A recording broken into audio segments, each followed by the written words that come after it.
પ્રાતકાલે ભગવાન શંકરનું દર્શન, મધ્યાહને ભગવાન શંકરનું દર્શન, સંધ્યા સમયે ભગવાન શંકરનું દર્શન. અરે 3 સમયે જે શંકર ભગવાનનું દર્શન કરે, મેરુ કાંચન તારા,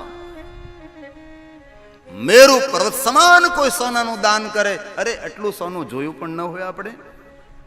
મેરુ પર્વત સમાન સોનાનું દાન કરવાનું પુણ્ય મળે. તે પુણ્ય, તે ફલ આ 3 સમય શંકર ભગવાનનું દર્શન કરવા માત્રથી પ્રાપ્ત થાય છે.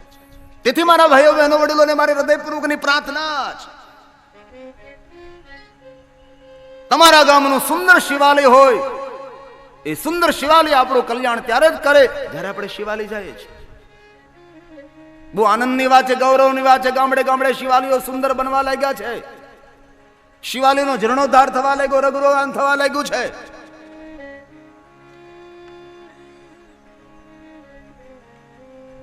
પણ જેટલા શિવાલય જવા જોઈએ એટલા માણસો જતા નથી. અને એ પણ હું શ્રદ્ધાથી કહી શકું છું કે જે માણસ શિવાલય જાય અથવા કોઈ મહત્વના કાર્ય માટે જતો હોય અને શિવાલય જઈને ભગવાન શંકરનું દર્શન કરે ને, તેના કાર્યો બધા સફળ થઈ જાય. એ શંકર, એ મહાદેવ. ભલે તમે સવારમાં ન જશો કે ભાઈ તમારે બહુ કામ હોય, પણ આત્મકલ્યાણથી મોટું કામ આપણા માટે એક પણ ન હોય. બોલે સવારમાં ન જઈ શકો, મધ્યાહને જાઓ, મધ્યાહને ન જઈ શકો, સંધ્યા સમયે જાઓ, રાતના 10 વાગે જાઓ, પણ જાઓ શિવાલય આવો.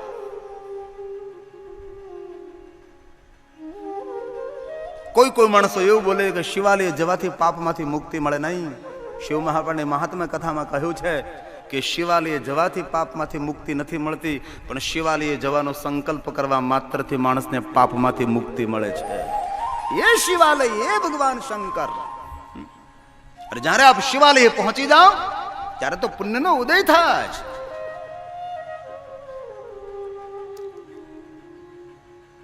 ભગવાન શિવજીના શિવાલય જઈ પગથિયાઓને પ્રણામ કરી, ગણોને પ્રણામ કરી, નંદી મહારાજને પ્રણામ કરી, કુર્મને પ્રણામ કરી, ગણેશ હનુમાનને પ્રણામ કરી, ભવાનીને પ્રણામ કરી, પ્રધાન દેવ ભગવાન શંકર ઈષ્ટ તેમને પ્રણામ, સાષ્ટાંગ પ્રણામ, દંડ પ્રણામ કરો.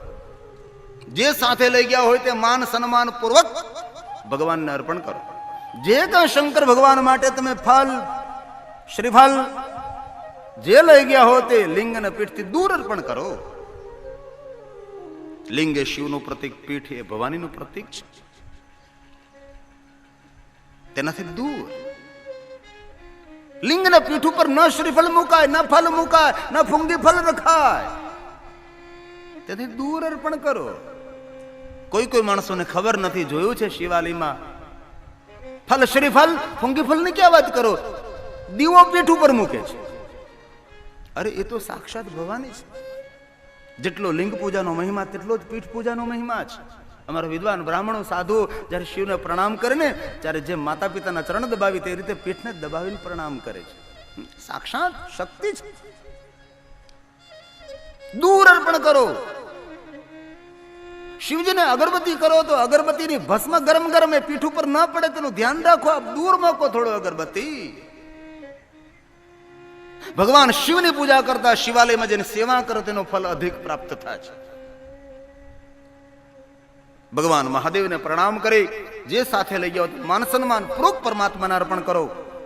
શિવજીની પરિક્રમા કરો. 1 કરો, 3 કરો, 5 કરો, 7 કરો, 9 કરો, 11 કરો. એકી સંખ્યામાં ઈશ્વર એક છે. શિવાલયની ભગવાન શિવની પરિક્રમા કરવા જતો હોય તેને બહારની બાજુમાં રહેવું, પરિક્રમા કરીને આવતો હોય તેને અંદરની બાજુમાં રહેવું. આ પરિક્રમાનો એક નિયમ છે. શિવજીની પરિક્રમા કરીને આવે છે તે યાત્રા કરીને આવે છે, અને આપણે જઈ રહ્યા છીએ તેથી આપણે યાત્રા કરવા માટે જઈ રહ્યા છીએ. આવે તેને અંદરની બાજુમાં, જાય તેને બહારની બાજુમાં. શિવાલયને એક પરિક્રમા કરો ને તમે, જેટલા તીર્થો છે ને પૃથ્વી ઉપર એ બધા તીર્થોની પરિક્રમાનું ફળ શિવાલયથી પ્રાપ્ત થઈ જાય તમને. અલગ અલગ તીર્થોની પરિક્રમા જવું જોઈએ પરિક્રમા, પણ તેનું ફળ શિવ આપે છે. પણ શંકર ભગવાનની પરિક્રમા પૂર્ણ નથી, મહાદેવની પરિક્રમા અપૂર્ણ છે. શા માટે? તો કે જીવ અપૂર્ણ, શિવ પૂર્ણ છે. પૂર્ણાનંદની પરિક્રમા અપૂર્ણ જીવ કેવી રીતે કરી શકે છે? તેથી જલધારીથી આપણે પાછું ફરવાનું છે. ફરી પાછું જવું, ફરી જલધારીથી પાછા ફરો. શિવજીના સ્નાન કરાવેલું જલ આંખ અને મસ્તક ઉપર ધારણ કરવાથી ગંગા નદીમાં સ્નાન કરવાનું ફળ મળે છે. શિવની પરિક્રમા પૂર્ણ ન થાય, અપૂર્ણ પરિક્રમા. પરંતુ જેને શંકર ભગવાનની પૂરી પરિક્રમા કરવી તેના માટે પણ વિદ્વાનો કહે છે કે ભગવાન મહાદેવને સ્નાન કરાવેલું જલ જલધારી દ્વારા જ્યાં નીચે પડતું હોય ત્યાં છંડને બિરાજમાન કર્યો છે. એ છંડ બધું જલ પી જાય છે, તેના પાછળથી નિષેધ થઈને જતું રહે છે. અને છંડની હદ પૂરી થયા બાદ તમે શંકર ભગવાનની પૂરી પરિક્રમા કરી શકો છો. અને જે શિવાલયમાં છંડ ન હોય તે શિવાલય અપૂર્ણ કહેવાય છે.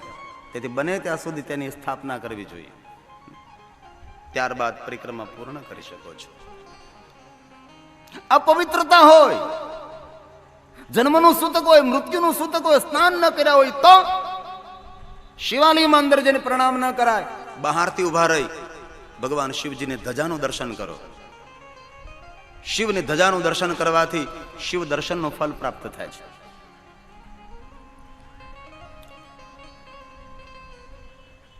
શિવાલય ભગવાન શિવનું દર્શન કરતા જતા જતા આપના પગરખા બૂટ ચપ્પલ પહેરો એ પહેલા એકવાર પાછા ફરીને પુનઃ દર્શન ભગવાનનું કરો.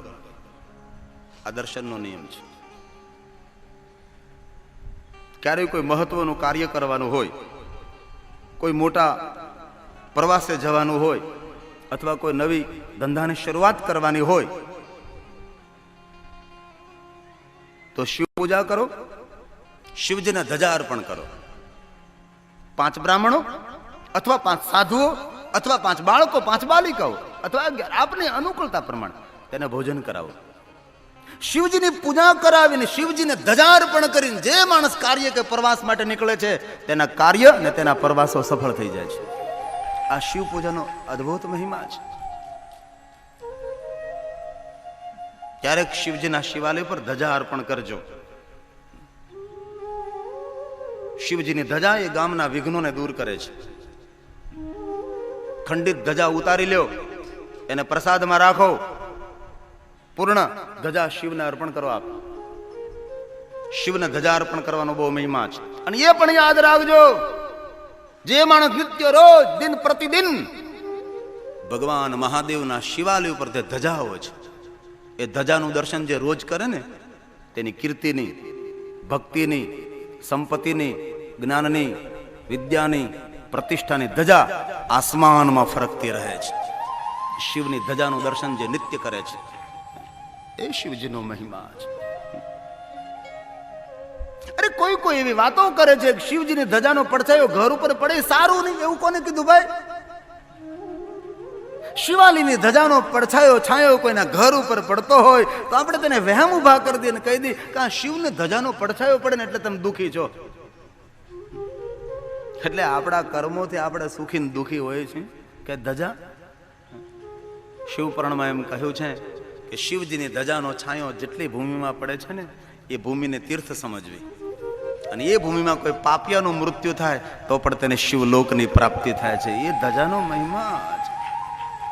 અરે તેની ક્યાં વાત કરો? શિવાલયની આજુબાજુ કોઈ જલાશય હોય તે જલને સામાન્ય જલ ના સમજવું. શિવ ગંગેતિ વિજ્ઞાયમ. ક્યારે તમને ગંગાજલ ના મળે, ગંગાજલ ઉપલબ્ધ ન હોય તો શિવાલયની આજુબાજુમાં કોઈ પણ જલાશય હોય, પછી વાવ હોય, કૂપ હોય, સરોવર હોય કે સરિતા હોય, કોઈ પણ જલ હોય એ જલને શિવ ગંગા જલ કહેવાય છે. ક્યારેક કોઈ કાર્ય માટે ગંગા જલની જરૂર પડે ને, જો ન મળે તો શિવાલયની આજુબાજુ જે જલ હોય તેને શિવ ગંગા જલ કહેવાય છે. તેનો બહુ જ મહિમા છે. તેથી મારા ભાઈઓ બહેનોને મારી હૃદયપૂર્વકની બહુ જ પ્રાર્થના છે કે જો તમારે કલ્યાણ કરવું હોય, જો તમારું મંગલ કરવું હોય તો આપ રોજ શિવાલય દર્શન કરવા જાજો. આજે હું બાબુભાઈની સોસાયટીમાં ગયો હતો. સુંદર શિવાલય મેં જોયું. નીલકંઠ મહાદેવ બાબાને જલાભિષેક કર્યો. સુંદર શિવાલય છે. અરે શિવપુરાણમાં તો તેમ કહ્યું શિવાલય જે નિર્માણ કરે તો મહાભાગ્યવાન છે. પણ કોઈ જગ્યાએ શિવાલય નિર્માણ થતું હોય ને આપણા નામનો એક પથ્થર રાખી દે ને તો તેનો વંશ નિર્વંશ ન જાય. આપણા રાજા મહારાજાઓ શિવાલયો બહુ નિર્માણ કર્યા છે. ભગવાન શિવ પ્રધાન છે, ભગવાન શિવ મૂળ છે.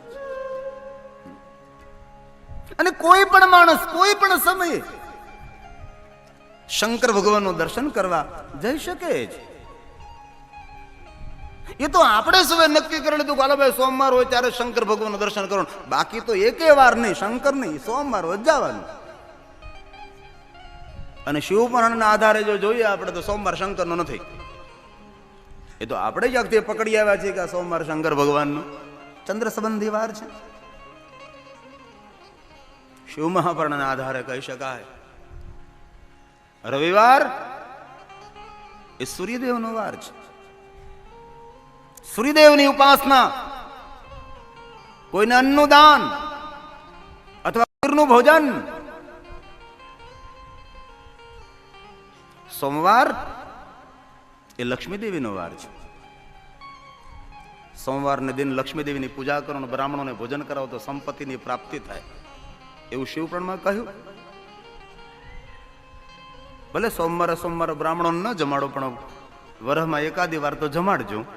વરહમાં એકાદી વાર નહીં, પણ જીવનમાં એકાદી વાર જમારો ને તો પણ તમારા ઘરમાં અન્ન ન ખૂટે. લક્ષ્મીદેવીની પૂજા, બ્રાહ્મણોને ભોજન, સંપત્તિ આપે. સોમવાર. મંગળવાર કાલીદેવીનો વાર છે, અડધમગના દાનનો મહિમા છે. બુધવાર ભગવાન વિષ્ણુનો છે, અન્ન અને વસ્ત્રનું દાન કરો. ઘણા માણસો બુધવારને અમંગલ સમજે છે. બુધવારને દિવસે બાર ગામ ન જાય, બુધવારને દિવસે કોઈ સારું કામ ન કરે, બુધવારને દિવસે બેન ભાઈ જુદા ન પડે, બુધવારને દિવસે આવું બધું કહે ને બુધવાર નહીં. બુધવાર તો ભગવાન વિષ્ણુનો વાર છે. વિષ્ણુની પૂજા બુધવારે શ્રેષ્ઠ કહે છે. ગુરુવાર ગુરુદેવતા બૃહસ્પતિદેવ, આપણા ગુરુજનોને યાદ કરીએ, ખીર અર્પણ કરીએ. આપણા બાળકોને, ઘરના સભ્યો તેને ખીરનું ભોજન કરાવો. શુક્રવાર સર્વદેવતા, શનિવાર રુદ્રદેવ. તો 7 વારમાંથી એક પણ વાર એમ નથી કહ્યું કે આ શંકર ભગવાનનો છે. રુદ્રનો વાર શનિવાર. હાલો ભાઈ, 11 રુદ્રો, શંકર મહારુદ્ર. રવિ સૂર્ય, સોમ લક્ષ્મી, મંગળવાર કાલીદેવી, બુધવાર વિષ્ણુ, ગુરુવાર ગુરુદેવ, શુક્રવાર સર્વદેવતા, શનિવાર રુદ્ર દેવતા. કોઈ પણ રુદ્રની સાધની ઉપાસના આપ શનિવારના દિન કરી શકો છો. તેથી તો શનિવારના દિવસે આપણે હનુમાનજીના દર્શન કરવા જઈએ. કોઈ શ્રીફળ અર્પણ કરે, કોઈ તેલ અર્પણ કરે, કોઈ અડદ ગુડ આકડાની માળા હનુમાનજીને અર્પણ કરીએ. શનિવારના દિન રુદ્રદેવનો વાર છે. આ 7 વારમાંથી એક પણ વાર શંકર ભગવાનનો નથી. તો ક્યાં વારના દિવસે શંકર ભગવાનની દર્શન પૂજા અર્ચન કરવું? 7 વારમાંથી એક પણ વાર શંકર ભગવાનનો ન કહ્યો તો અંતે એમ કહ્યું મહાત્માઓએ કે 7 વારનો માલિક શંકર છે. તમને જ્યારે સમય મળે ત્યારે શંકર ભગવાનની પૂજા અર્ચન દર્શન કરી શકો છો. 7 વારનો મહિમા ગયો, 12 મહિનાનો પણ મહિમા ગયો છે. 12 મહિના અને 12 મહિનાના 12 દાનનું વર્ણન કર્યું છે. 12 મહિના અને 12 દાન કરવા, અને 12 મહિનાના 12 દાન ન કરે એ 12 દાન. પેલો ખાલી કોથળો આવે ને 12 દાન, 12 દાન ના વેપારી. તો 7 વાર માંથી શંકર ભગવાનનો એક વાર પણ નહીં. 7 વારનો માલિક શંકર છે.